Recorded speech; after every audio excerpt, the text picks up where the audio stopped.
फरीद कहते हैं, फरीदा जे तू अकली लतीफ़, अगर सच में ही तेरे पास बुद्धि है, सच में ही अगर तू अक्ल लतीफ़ है, क्योंकि झूठी बुद्धियां तो चारों तरफ दिखाई पड़ रही हैं, उनकी बात ही मत करो।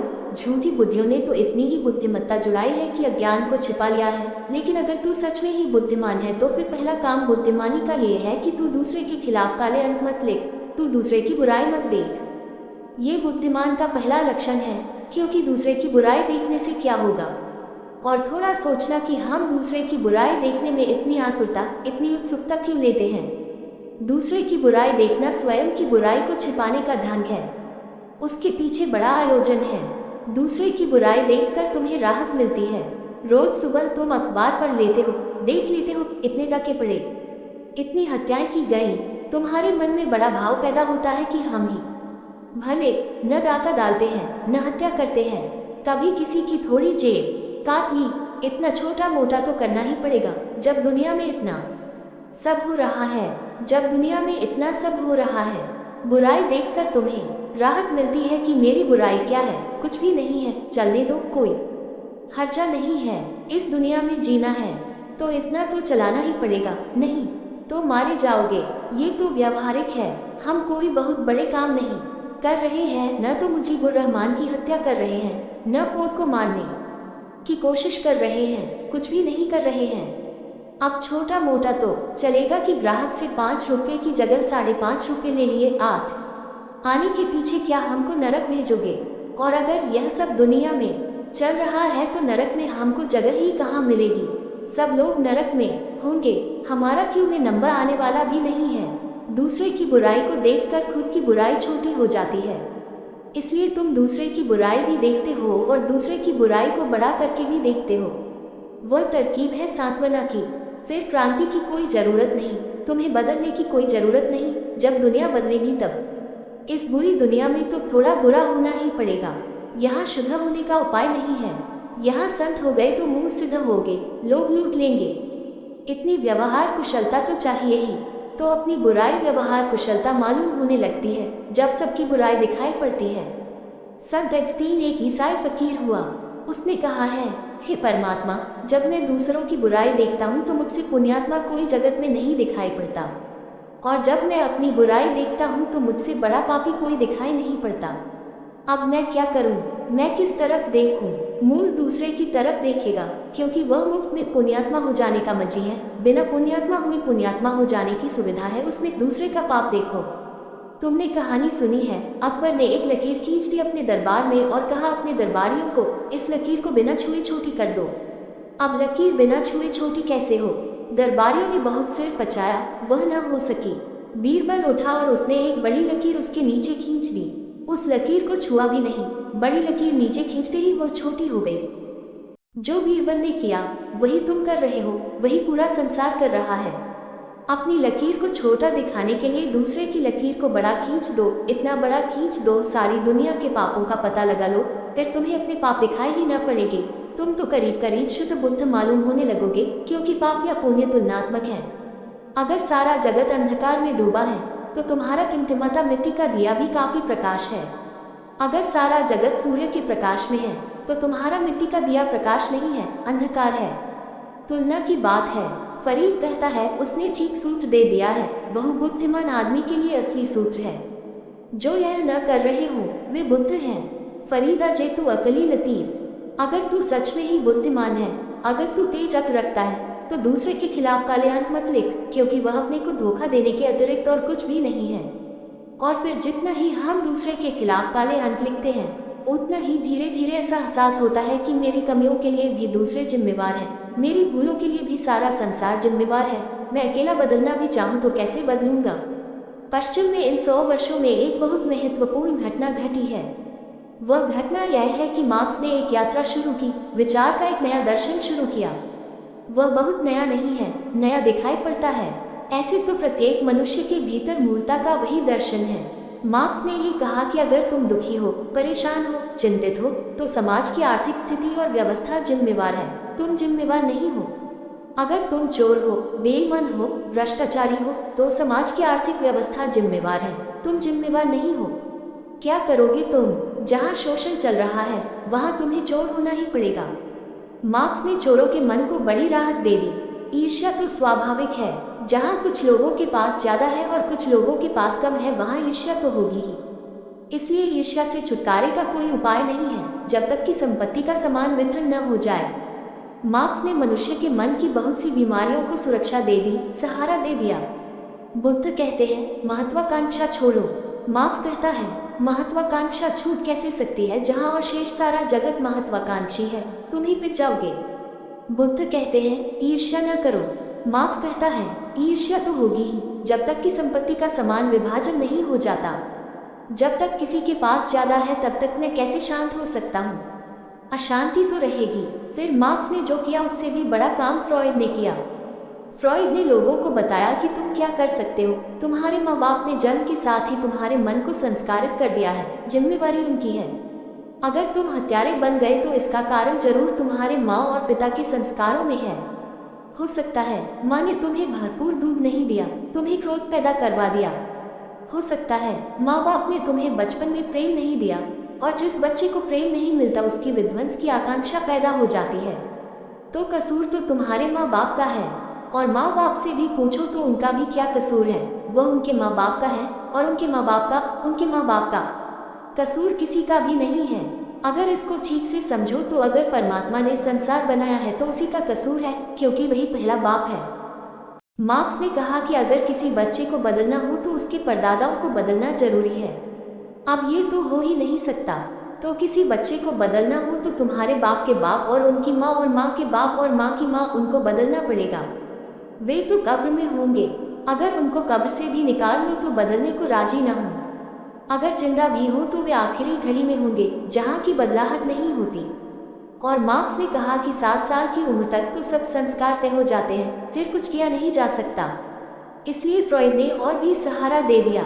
उन्होंने कहा तुम चोर हो तो तुम चोर ही हो सकते थे, तुम बेईमान हो, बेईमान ही हो सकते थे, हत्यारे हो, हत्यारे ही हो सकते थे। इन 2 व्यक्तियों ने पिछले 100 साल में पश्चिम का मनोविज्ञान निर्मित किया और वही मनोविज्ञान अब सारी दुनिया पर फैल गया है। इसका परिणाम ये हुआ कि कोई आदमी अपनी बुराई के लिए स्वयं को जिम्मेवार नहीं समझता है। और जिस व्यक्ति के जीवन में ये ख्याल ना हो कि मैं जिम्मेवार हूँ, उसके जीवन में रूपांतरण नहीं हो सकता। रूपांतरण होगा ही कैसे? तब तो सारी दुनिया बदलेगी, तब मैं बदलूंगा। ये कभी होने वाला नहीं है, और अगर कभी होगा भी तो मैं न रहूंगा। फरीदा जे तू अकली लतीफ़, अगर तू सच में ही बुद्धिमान है फरीद तो एक काम कर। ये बुद्धिमान का पहला लक्षण है। तू दूसरे के खिलाफ काले अंक मत लिख, क्योंकि तूने वे अंक लिखे कि तेरे जीवन में परमात्मा से मिलने का उपाय बंद हो जाएगा। तू दायित्व अपना समझ, तू अपने को ही उत्तरदायी समझ, क्योंकि जिसने अपने को उत्तरदायी समझा उसके पास अपने को बदलने की कुंजी हाथ में आ गई। अगर मेरे दुख के लिए मैं ही जिम्मेवार हूँ तो मेरे सुख के लिए भी मैं रास्ता बना सकता हूँ। अगर मैं आज दुखी हूँ, मैंने ही अपने दुख के बीज बोए हैं, तो कल मैं सुखी हो सकता हूँ, मैं सुख के बीज बो सकता हूँ। लेकिन अगर तुमने बीज बोए हैं और फसल मुझे काटनी पड़ती है तो फिर मेरे हाथ के बाहर बात है। फिर तुम ही जब सुख की फसल बोओगे तभी मैं काट सकूंगा। तब तो ये बात अंधकार में पड़ गई, मेरे हाथ में न रही। धर्म और अधर्म के चिंतन में यही फर्क है। धर्म कहता है व्यक्ति जिम्मेवार है, अधर्म कहता है कोई और जिम्मेवार हो, अर्थशास्त्र जिम्मेवार हो, राजनीति जिम्मेवार हो, मनोविज्ञान जिम्मेवार हो, लोग, समाज, संस्कृति, भूगोल, इतिहास जिम्मेवार हो, व्यक्ति भर जिम्मेवार नहीं है। और जैसे ही व्यक्ति जिम्मेवार नहीं, वैसे ही व्यक्ति की आत्मा खो जाती है। तुम्हारा उत्तरदायित्व तुम्हारी आत्मा है, तुम्हारा उत्तरदायित्व तुम्हारी स्वतंत्रता है, तुम्हारा उत्तरदायित्व तुम्हारा मोक्ष है, मुक्ति है। यद्यपि यह मैं जानता हूँ कि जब कोई अपना उत्तरदायित्व समझता है तो पहले बड़ी पीड़ा होती है, इसलिए तो हम दूसरे पर टालते हैं। हम दूसरे पर इसलिए टालते हैं कि अपना उत्तरदायित्व मानने से बड़ी पीड़ा होती है कि मैंने ही अपना दुख बनाया, ये कैसे हो सकता है। छोटा बच्चा टकरा जाता है फर्नीचर से घर में आकर, वह कुर्सी को मारता है, टेबल पर गुस्सा निकालता है कि यह टेबल मुझसे टकरा गई, क्योंकि छोटे बच्चे के अहंकार को भी यह ठीक नहीं लगता कि मैं इससे टकराया, तब तो फिर जिम्मेवारी मेरी है, तब तो चांटा मुझी पर पड़ना चाहिए। टेबल ने मारा, वह तो ठीक ही है, माँ भी मारे, लेकिन बच्चा टेबल को मारता है। और बच्चे को राजी करने के लिए माँ को भी टेबल को अभिशाप देना पड़ता है। लेकिन ये बचपन जिंदगी भर जारी रहता है। जब भी तुम्हें कोई गाली देता है, तुम निश्चित मानते हो उसकी जिम्मेवारी है। तुमने कुछ भी नहीं किया था, तुम तो बिल्कुल भोले भाले हो। एक घर में मैं मेहमान था, एक छोटा बच्चा रोता हुआ आया। वह पड़ोस में किसी से लड़कर आया है। उसकी माँ ने कहा कि फिर झंझट हुई। किसने शुरू की? झगड़ा किसने शुरू किया? उस लड़के ने कहा, मैंने शुरू नहीं किया। जब उस लड़के ने मेरे चांटे का उत्तर दिया तभी शुरू हुआ। कोई शुरू नहीं करता। जब कोई तुम्हारे चांटे का उत्तर देता है तब झंझट शुरू होती है। सदा ही ऐसा होता है, ऐसा ही दूसरा भी मानता है। इसलिए दो लड़ने वालों में कभी भी तय करना असंभव है किसने शुरू किया। और यह कोई छोटे छोटे लोगों की बात नहीं है, बड़े बड़े राष्ट्र भी यही करते हैं। कभी तय नहीं हो पाता कि किसने झगड़ा शुरू किया, चीन ने कि हिंदुस्तान ने कि हिंदुस्तान ने कि पाकिस्तान ने, कभी तय नहीं हो पाता। तुम्हारे छोटे बच्चे और तुम्हारे बड़े राजनीतिज्ञ एक से मूढ़ हैं, कोई फर्क नहीं है। मूर्खता का लक्षण यह है कि वह कहती है दूसरा जिम्मेवार है, वह कोई भी हो, मैं जिम्मेवार नहीं हूँ। और इसलिए मूढ़ आदमी सदा के लिए मूढ़ रह जाता है। जब अपनी जिम्मेवारी ही नहीं तो अपने हाथ में कुछ न रहा, तुमने अपने हाथ से अपनी स्वतंत्रता खो दी। धार्मिक व्यक्ति कहता है, अगर किसी ने गाली दी हो तुम उसकी फिक्र छोड़ो, तुमने किस तरह चांटा शुरुआत किया था, तुम अपनी फिक्र कर लो। तुम इतना ही देख लो कि तुमने कौन सी भूल की थी, उसे तुम हटा दो। अगर नहीं हटाना है, गाली को स्वीकार कर लो कि स्वाभाविक है, लेकिन इस बात के स्मरण में आते ही कि मैं जिम्मेवार जरूर होना चाहिए। हर हालत में कुछ न कुछ मेरी जिम्मेवारी होगी। तुम्हारे जीवन में एक मुक्ति की संभावना शुरू हो जाएगी, तुम हल्के हो जाओगे। पहले पीड़ा होगी, अहंकार को चोट लगेगी, लेकिन उसी पीड़ा से आनंद का जन्म होता है। वह प्रसव पीड़ा है। फरीद ने ठीक सूत्र दे दिया है। फरीदा चेतु अकली लतीफ, काले लिखो न लेख। किसी के संबंध में काले लेख मत लिख। अपना सिर झुका कर तो अपने ही गरेबा की तरफ देख। आपने गिरिबान मही, अपने ही झुककर अपने ही भीतर झांक। जब भी जीवन में दुख हो अपने भीतर कारण को खोज। जब भी जीवन में अशांति हो अपने भीतर कारण को देख। एक सज्जन मेरे पास आए, कहने लगे, बड़ा अशांत हूँ, कोई शांति का उपाय बताएं। मैं अरविंद आश्रम गया, रमन आश्रम गया, ऋषिकेश गया, यहाँ गया वहाँ गया, सब बेकार है, सब ढूंढ है, कहीं कोई शांति नहीं है। मैंने उनसे पूछा, अशांति सीखने कहाँ गए थे? वे थोड़े चौंके। शांति सीखने अरविंद आश्रम गए, रमन आश्रम गए, वह सब ढोंग साबित हुआ क्योंकि वे कोई भी शांति न दे पाए। अशांति सीखने कहाँ गए थे? उसने कहा, मैं अशांति सीखने कहीं भी नहीं गया था। तो मैंने कहा, तुम खुद ही अशांति सीख लिए। तो जब तुमने खुद अशांति सीखी, तुम्हें शांति कौन सिखाएगा? अब इसमें तुम आश्रमों को जिम्मेवार मत समझो कि सब धोखाधड़ी है, सब फिजूल है, बकवास है, सब पाखंड है, कोई शांत नहीं कर पाया। तुम अपने अशांत होने के कारणों को समझो। शांत तुम्हें कौन कर पाएगा अगर तुम्हारे कारण जारी रहे। तुम अगर ईंधन डालते गए चूल्हे में और आग की लपटें उठ रही हैं और तुम दूसरे से कह रहे हो कि बुझाओ, और तुम ईंधन लगाए जा रहे हो, तुम घी डाले जा रहे हो आग में और किसी दूसरे से कह रहे हो, पढ़ो मंत्र, बुझाओ आग, अगर न बुझा पाए तो तुम्हारा मंत्र ढोंग धूतरा है, सब पाखंड है। मैंने कहा कि अगर तुम यही धारणा लेकर यहाँ भी आए तो अभी नमस्कार कर लेता हूँ, नहीं तो मैं भी पाखंड हो जाऊंगा, क्योंकि मैं देख रहा हूँ तुम आग में तो घी डाले जा रहे हो। तुमने मूल बात तो समझी ही नहीं। कोई दुनिया में शांत होने का थोड़े ही उपाय है, सिर्फ अशांति को समझने का उपाय है। और जो अशांति को समझ लेता है वह अपने हाथ खींच लेता है, वह अशांति को पैदा नहीं करता। बात खत्म हो गई। शांति को पाने के लिए कुछ भी करने की जरूरत नहीं है, सिर्फ अशांति पैदा मत करो। शांति तो अभाव है, सिर्फ संसार में मत उलझो।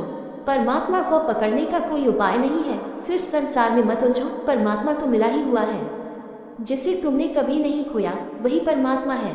जो तुम्हारा आंतरिक स्वभाव है वही शांति है, उसे पाने की कोई भी जरूरत नहीं है। मगर हम अजीब पागल हैं, अशांति को पैदा करते हैं, फिर हम सोचते हैं अब शांति पैदा करनी है। शांति लेकर ही तुम आए थे, शांति तुमने कभी खोई नहीं है, वह तुम्हारे भीतर अभी भी बज रही है, लेकिन तुमने चारों तरफ अशांति इकट्ठी कर रखी है। मैंने पूछा, तुम मुझे अशांति का कारण कहो।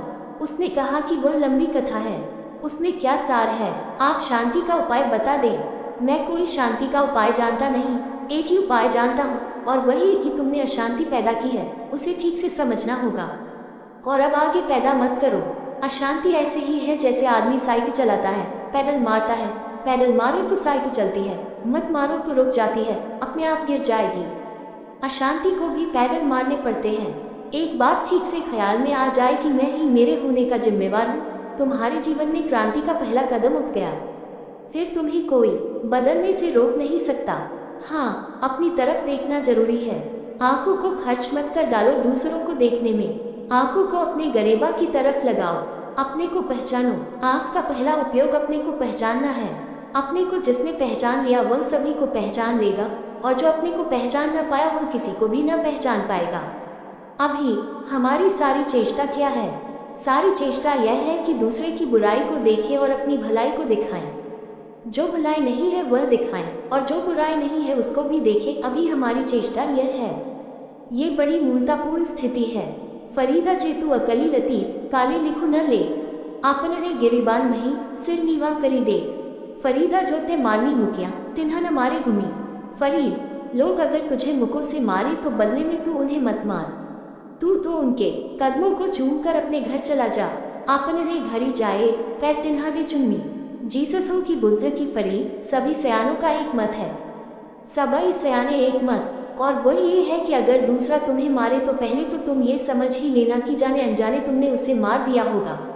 तुम्हें शायद पता भी ना हो कि किस ध्यान से तुमने उसे मारा, लेकिन मार दिया होगा। अन्यथा किसको फुर्सत है तुम्हें मारने की, किसको जरूरत है?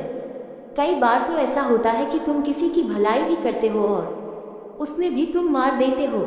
एक मित्र मेरे पास आते हैं। मैं मध्य प्रदेश में वर्षों तक था। वे वहाँ के सबसे बड़े करोड़पति हैं उस प्रदेश के। उन्होंने मुझसे कहा कि मेरी समझ में नहीं आता, मैं सबके साथ भलाई करता हूँ और वे आदमी भले हैं। मेरे जितने रिश्तेदार हैं सबको मैंने धनपति बना दिया। रिश्तेदारों के रिश्तेदारों को भी मैंने कभी रुकावट नहीं डाली। जो भी सहायता मैं कर सकता हूँ मैंने की है, लेकिन मुझे कोई धन्यवाद देता नहीं मालूम पड़ता। उल्टे पता नहीं लोग क्यों मेरे विरोध में हैं। मेरे अपने लोग जिनको मैंने सब सहारा दिया है, जिनको मैंने खड़ा किया है, जिनके लिए मैंने अपनी तिजोरी कभी बंद नहीं की है, वे भी मुझसे नाराज हैं। मैंने उनसे कहा, एक बात मैं आपसे पूछता हूँ, कभी आपने किसी दूसरे को भी मौका दिया है कि आपकी सहायता कर सके? उन्होंने कहा, इसकी ज़रूरत ही नहीं है।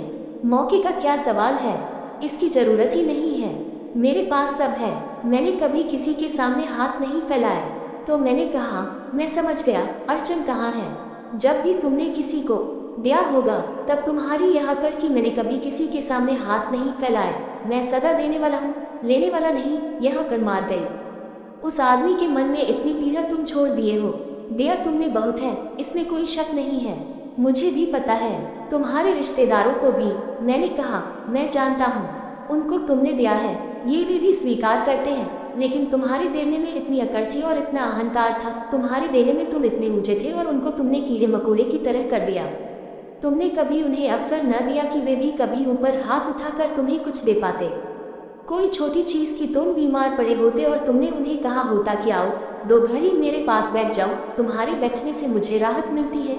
कि तुम्हें कोई काम होता, छोटा मोटा काम कि तुम मेरे लिए कर देना, कोई दूसरा न कर सकेगा, मुझसे नहीं होता।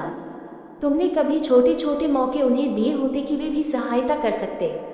तुमने उन्हें भिखारी बना दिया है। दिया तुमने बहुत है, लेकिन देने के माध्यम से तुमने उन्हें भिखारी बना दिया है। वे उसका बदला लेते हैं तुमसे।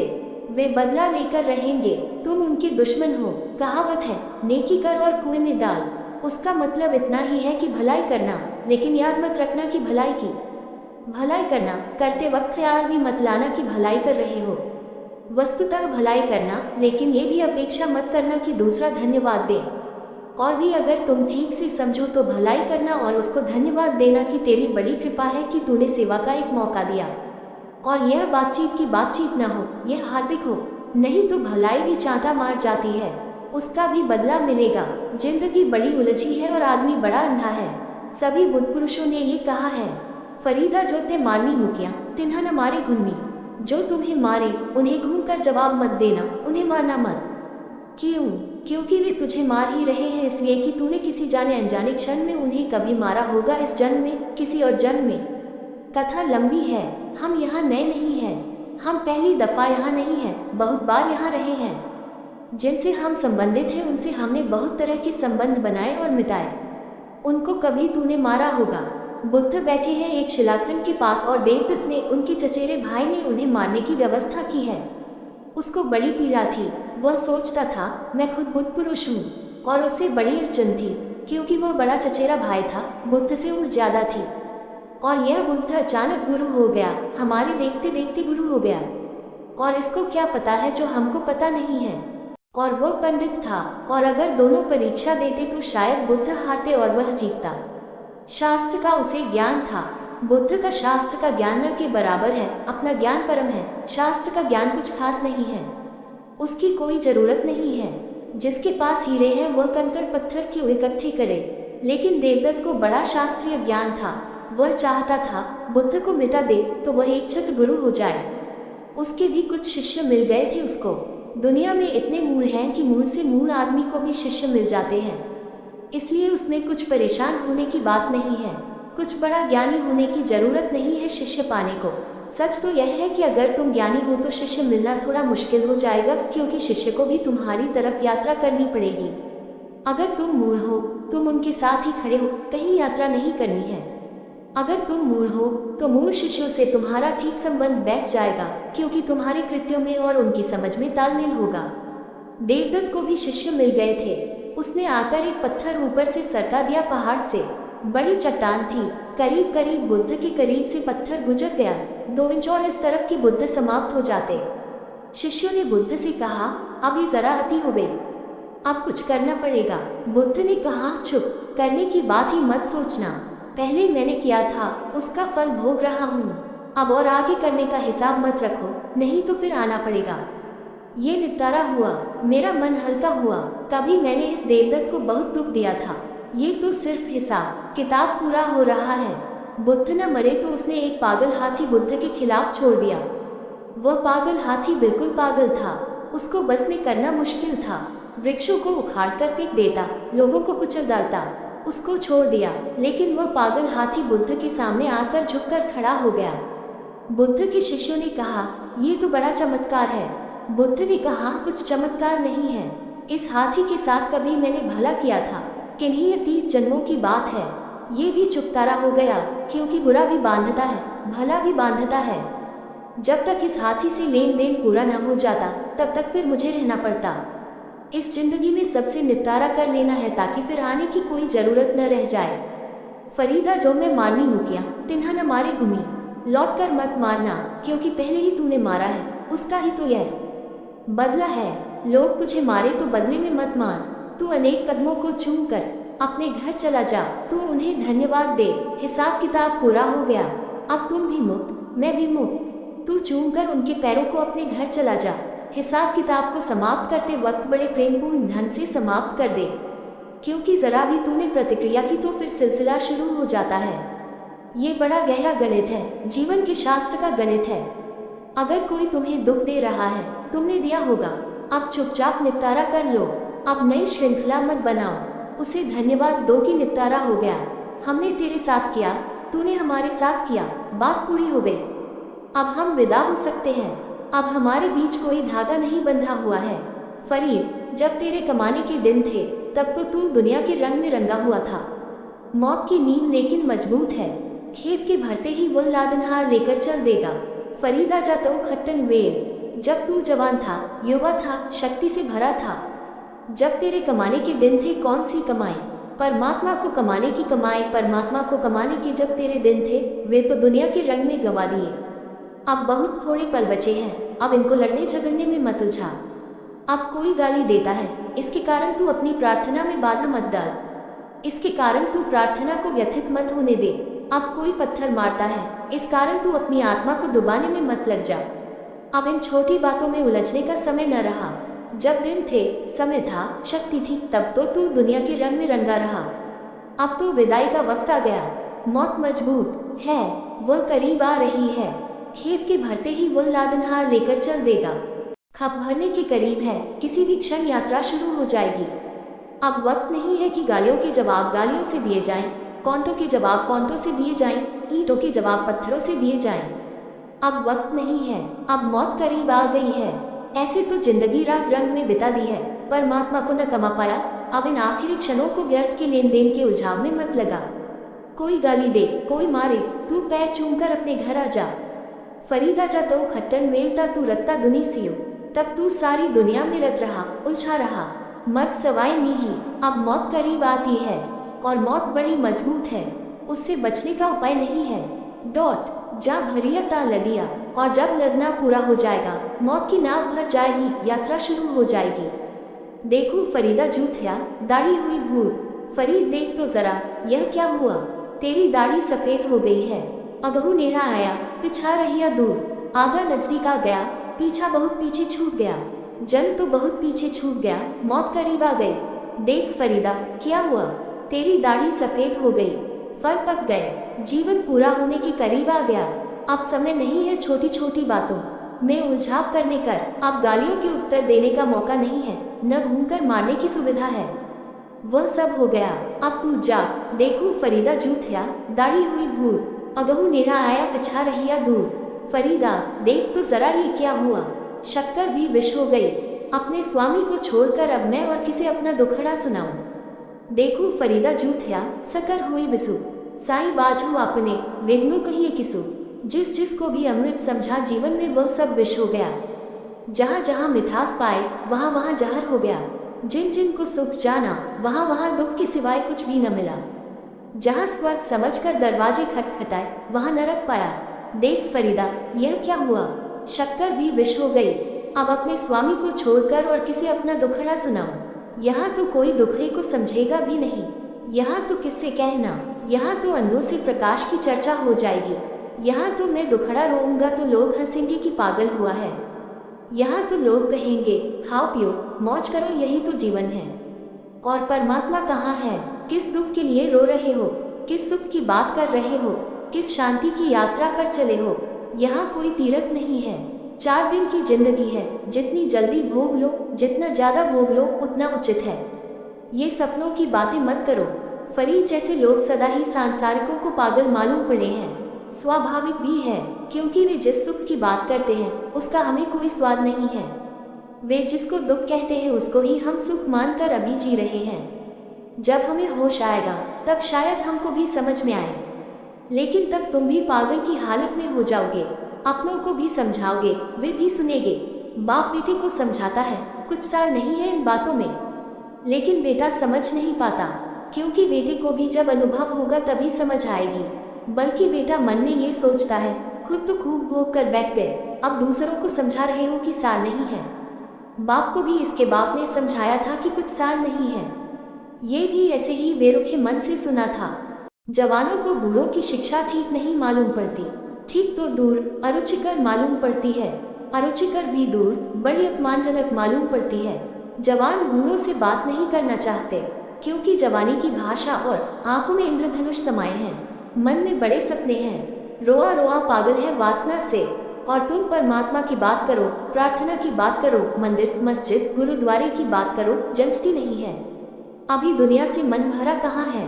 तो फरीद कहता है, जो हालत हमारी हो गई है वो ये है कि जीवन तो ऐसे ही गंवा दिया। ये दाढ़ी सफ़ेद हो गई, मरने का वक्त करीब आ गया। कब लदाई पूरी हो जाएगी, लागनहार चल पड़ेगा, कुछ कहा नहीं जा सकता, किसी भी क्षण ये घटना घट सकती है। एक बात निश्चित है, वो मौत है। जीवन में सब अनिश्चित है मृत्यु के अतिरिक्त, और सब हो भी न भी हो मगर मौत तो होगी ही। अब ऐसी घड़ी में देख फरीदा जूथिया सकर हुई विसु। साई बाजू आपने, विघ्नो कहिए किसु। ये वेदना किसे कहें सिवाय अपने स्वामी के, वही समझ सकेगा।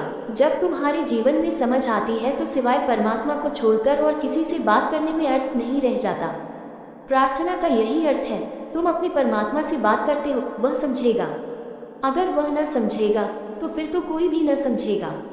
भक्त जब भगवान के सामने बैठता है तब वह अपनी सब बातें हृदय खोल कर कहता है। तब वह दुख रोता है उसका जो बीत गया, पछताता है उस सब के लिए जो जा चुका, उस सब की बात करता है जो आ रहा है।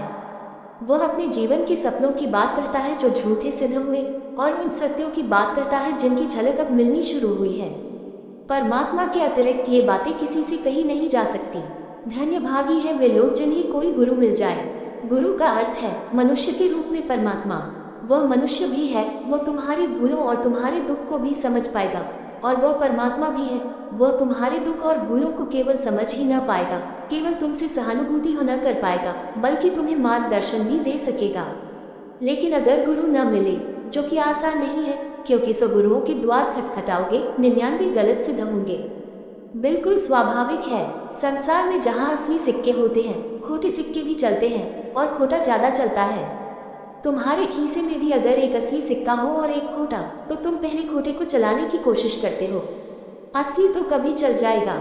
इसलिए अर्थशास्त्री कहते हैं, खोटे सिक्कों को चलने की बड़ी धुन होती है, वे पहले चलते हैं। असली तो तिजोरी में छिप जाते हैं, नकली बाजार में चले जाते हैं। वही हालत सभी असली चीजों की है। असली गुरु की भी वही हालत है। तुम उसे बाजार में न पा सकोगे, वह तो हट जाता है। बाजार में तुम्हें वह मिल जाएगा जो तुम्हारी राह ही देख रहा था। वह तुम्हारे दरवाजे के सामने ही बैठा मिल जाएगा। उसे पाने के लिए तुम्हें कोई भी चेष्टा न करनी होगी, कुछ भी खर्च न करना पड़ेगा। उल्टे वह तुम्हें प्रसाद भी देगा ताकि प्रसाद के लोग ही आ जाओ। वह सब तरह तुम्हें उलझाएगा। गुरु खोजना बड़ी कठिन बात है। मिल जाए सौभाग्य, तब उसके सामने रोया जा सकता है। वह तुम्हारे आंसुओं को समझेगा। तुम्हारे आंसुओं को बहते देखकर वह ये न समझेगा कि तुम दीनहीन हो। तुम्हारी आंसू की गरिमा उसे समझ में आएगी। तुम्हारे आंसू उसके लिए बड़े पवित्र होंगे। तुम रोकर उसके सामने छोटे न होगे, तुम रोकर उसके सामने बड़े हो जाओगे। तुम्हारे आंसू तुम्हारी महिमा की खबर देंगे। तुम्हारे पछतावे तुम्हें दीन न करेंगे। तुम अपने पछतावों की बात करके पछतावों से मुक्त हो जाओगे। उससे तुम अपने दुख कहकर हल्के हो जाओगे। खप भरने के करीब है, किसी भी क्षण यात्रा शुरू हो जाएगी। अब वक्त नहीं है कि गालियों के जवाब गालियों से दिए जाएं, कौंटों के जवाब कौंटों से दिए जाएं, ईंटों के जवाब पत्थरों से दिए जाएं। अब वक्त नहीं है, अब मौत करीब आ गई है। ऐसे तो जिंदगी राग रंग में बिता दी है, परमात्मा को न कमा पाया। अब इन आखिरी क्षणों को व्यर्थ के लेन देन के उलझाव में मत लगा। कोई गाली दे, कोई मारे, तू पैर चूमकर अपने घर आ जा। फरीदा जा तो खट्टन मेलता तू रत्ता दुनी सियो, तब तू सारी दुनिया में रत रहा, उलझा रहा। मत सवाए नहीं, अब मौत करीब आती है और मौत बड़ी मजबूत है, उससे बचने का उपाय नहीं है।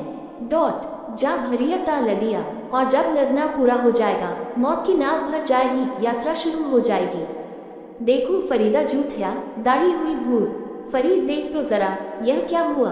तेरी दाढ़ी सफेद हो गई है। अगहू नेड़ा आया, पिछा रहिया दूर। आगा नजदीक आ गया, पीछा बहुत पीछे छूट गया। जन तो बहुत पीछे छूट गया, मौत करीब आ गई। देख फरीदा, क्या हुआ? तेरी दाढ़ी सफेद हो गई, फल पक गए, जीवन पूरा होने के करीब आ गया।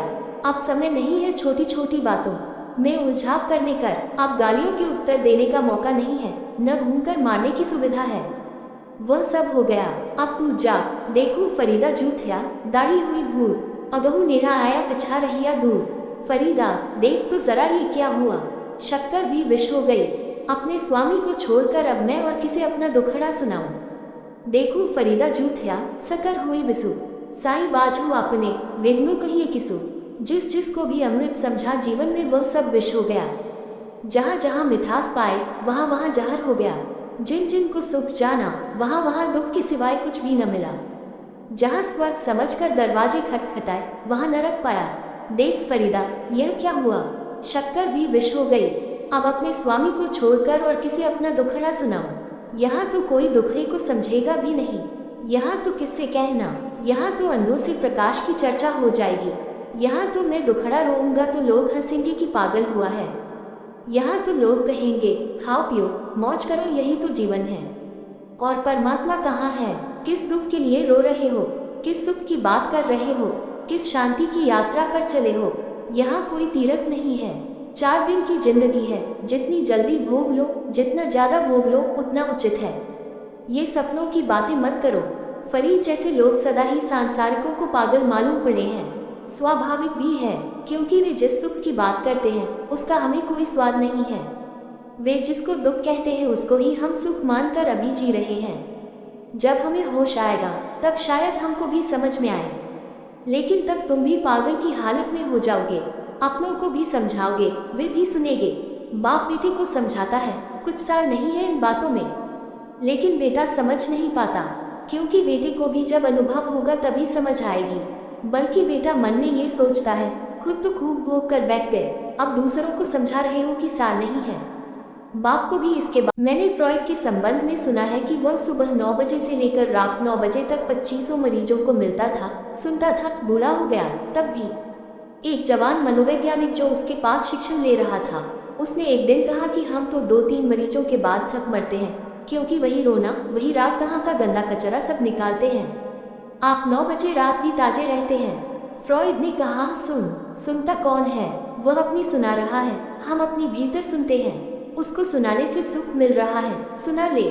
सुना कर लोग हल्के हो जाते हैं। बड़ा महंगा धंधा है। मनोवैज्ञानिक इस समय सबसे ज्यादा तनख्वाह और रुपये कमाता है पश्चिम में, क्योंकि लोगों के मन में इतनी तकलीफ हो गई है, कोई सुनने वाला नहीं है, कोई आत्मीयता से सुनने वाला नहीं है।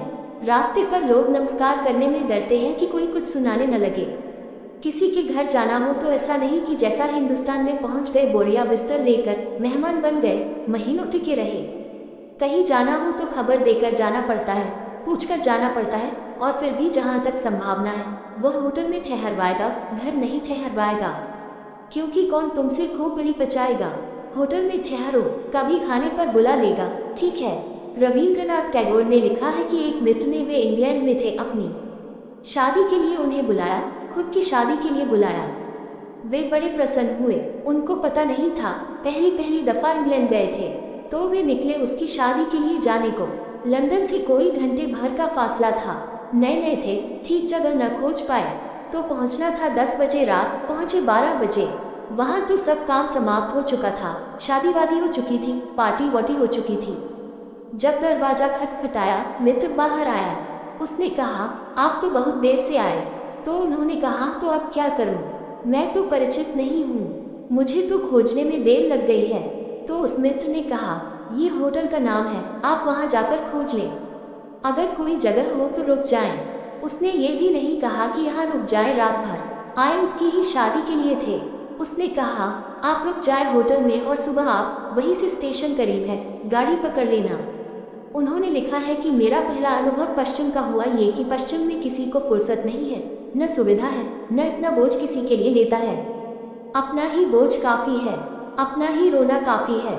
दूसरे के सामने रोना भी मत, उसका रोना बहुत है, बढ़ाओ मत। और उसको समझ भी नहीं है तुम्हारे रोने की, वह भी तुम जैसा ही है। वह ऐसे ही है जैसे एक बीमार दूसरे बीमार की चिकित्सा कर रहा हो। उसको, मैंने सुना है, एक आदमी को दमे की तकलीफ थी, कई इलाज करवाए, ठीक न हुआ। फिर किसी ने कहा कि एक हकीम है यूनानी, वह ठीक कर देगा। बड़ा गहरा खोजी है और जीवन भर बड़े अध्ययन किए हैं उसने। तो यह आदमी गया, इसने कहा कि मैं थक मरा हूँ दमा से, हजारों चिकित्सक देख लिए, इलाज करवा लिए, सब तरह की दवा दारू कर ली, कुछ फायदा नहीं होता, हालत बिगड़ती जी रही है। क्या मैं पूछ सकता हूँ, आपको कोई अनुभव है इस बीमारी का? उसने कहा, अनुभव, 40 साल से हम खुद ही मरीज हैं दमा के। तुम बिल्कुल बेफिक्र रहो, 40 साल से हम खुद ही मरीज हैं दमा के। अनुभव की क्या बात कर रहे हो? अब दमा का मरीज दमे के मरीज को ठीक कर रहा है, और यह अनुभव है उसके 40 साल का। वह कह रहा है, इसलिए बिल्कुल बेफिक्र रहो, तुम किसी गैर अनुभवी के हाथ नहीं पड़ गए हो। दुखी के सामने दुख रोना व्यर्थ है। अगर रोना हो तो परमात्मा के सामने रोना, और अगर तुम परमात्मा के सामने रोना सीख जाओ तो तुम्हें प्रार्थना आ जाएगी। सच तो यह है कि परमात्मा से धीरे धीरे कहने को कुछ भी नहीं रह जाता, सिर्फ आंसू रह जाते हैं। प्रार्थना की 3 सीढ़ियां हैं। पहली सीढ़ी, जब तुम अपने परमात्मा से अपना दुख रोते हो, फिर दुख हल्का हो जाता है, बह जाता है, निकल जाता है, निकास हो जाता है। फिर दूसरी सीढ़ी, जब तुम परमात्मा के सामने सिर्फ रोते हो, लेकिन आंसुओं में अब दुख नहीं होता, एक हल्कापन होता है। आंसू अब पीड़ा के प्रतीक नहीं होते, एक शांति की खबर लाते हैं। फिर एक तीसरी दशा है, जब आंसू भी विदा हो जाते हैं। अब तुम सिर्फ परमात्मा के सामने होते हो, न तो कुछ कहते हो, न कुछ करते हो, आंसू तक भी नहीं बहते, अब तुम सिर्फ होते हो। इस तीसरी दशा में प्रार्थना पूरी हो जाती है। इस दशा में वहाँ परमात्मा, यहाँ तुम दोनों के बीच कोई शब्द, कोई कृत्य नहीं रह जाता। न तो तुम घंटी बजाते हो, न पूजा के फूल चढ़ाते हो, ये सब बच्चों की बातें हो गई हैं। अब परमात्मा के समक्ष तुम नग्न खड़े होते हो, बस तुम्हारा होना होता है। इस होने में ही अवतरण होता है, इतनी शून्यता में ही उस पूर्ण का आगमन होता है। फरीद, देख तो जरा, यह क्या हुआ? शक्कर भी विष हो गई। अपने स्वामी को छोड़कर अब मैं और किसे अपना दुखड़ा सुनाऊं? देखो फरीदा, जो थया सकर होई विसु, साई बाजू आपने वेदनु कहिए किसु। फरीदा कौली जिन्ही न राविया धौली रावे कोई, करी साई सी उपिररी रंगू नवेला हुई। फरीद, क्या किसी स्त्री ने जब उसके केश काले थे स्वामी के साथ रमन न कर तब रमन किया जब उसके केश पतकर श्वेत हो गए? फरीद कहता है, चूक तो गए हैं, इसलिए बहुत हिम्मत से तेरे द्वार पर दस्तक भी नहीं दे सकते, क्योंकि वह वक्त गया जब बाल काले थे, शरीर सुंदर था। तब प्रीतम के द्वार जाते तो चलने में एक मस्ती होती, चलने में एक नृत्य होता, चलने में एक शान होती। कुछ लेकर आ रहे थे, अब तो हाथ खाली है, अब तो सूखी हड्डियां रह गई हैं, अब तो बाल सफेद हो गए हैं, अब तो सौंदर्य झुर्रियों में दब गया, अब तो एक भिक्षापात्र की तरह तेरे द्वार पर आते हैं। किस शान से आए? द्वार खटखटाने में भी डर लगता है, ये भी कोई वक्त है मिलने का, लेकिन मजबूरी है, अब कोई उपाय भी नहीं है। फरीदा काली जिन्हीं न राविया, जब बाल काले थे तब प्यारे को न खोजा, धवली रावे कोई। और कभी इतने कुरूप होकर एक खंडहर की भांति किसी प्रेयसी ने अपने प्रेमी को खोजा है। लेकिन तू जानने वाला है, तू क्षमा कर सकेगा। नासमझी में हमने जो गवाया है उसे तू हमारी परीक्षा मत बनाना।